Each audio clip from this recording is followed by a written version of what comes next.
મારા ભરૂચ જિલ્લાની તમામ જાગૃત જનતાને એક વિનમ્ર અપીલ છે કે આપણે ખરાબ રોડ રસ્તાના લીધે જે અસહ્ય માર સરકાર દ્વારા અને ભ્રષ્ટાચાર દ્વારા જે વેઠી રહ્યા છે એના અનુરૂપ આજ રોજ અમે ઝઘડિયા 4 રસ્તાથી ઝઘડિયા પ્રાંત અધિકારીને એક આવેદન આપવામાં આવેલા છે, જેની અંદર આપણા ઝઘડિયા તાલુકાના તમામ ગામોના સામાજિક કાર્યકર્તાઓએ પોતાની હાજરી આપી આ આંદોલનમાં સાથ આપેલ છે।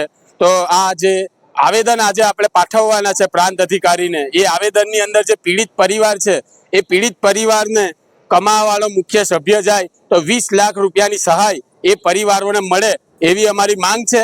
અને ખરા માયનામાં જે આ ખરાબ રોડ રસ્તાની લીધે એજન્સીઓ અધિકારીઓ જે જવાબદાર છે એ તમામ લોકોની ઉપર પોલીસ કાયદાકીય કાર્યવાહી કરી એ લોકોના નામજોગ ફરિયાદ નોંધે એવી જ અમારી સામાજિક કાર્યકર્તા તરીકે વિનંતી છે।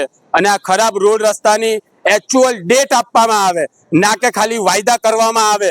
માટે ખાસ કરીને અમે આજરોજ વિનમ્ર અપીલ કરીએ છીએ શાંતિપૂર્ણ રીતે કે આ જે રોડ રસ્તાનું કામકાજ છે એ જો આવનાર 1 અઠવાડિયામાં જો ચાલુ ના થયું તો સાચા માયનામાં રસ્તા રોકીને બતાવીશું, એ અમારી તંત્રને સીધી ચીમકી છે। જય આદિવાસી, જય આદિવાસી। જો આપે ઝઘડિયા ન્યૂઝ ચેનલ સબસ્ક્રાઇબ ન કરી હોય તો સબસ્ક્રાઇબ કરી, લાઇક કરી, બેલ આઇકોન દબાવો।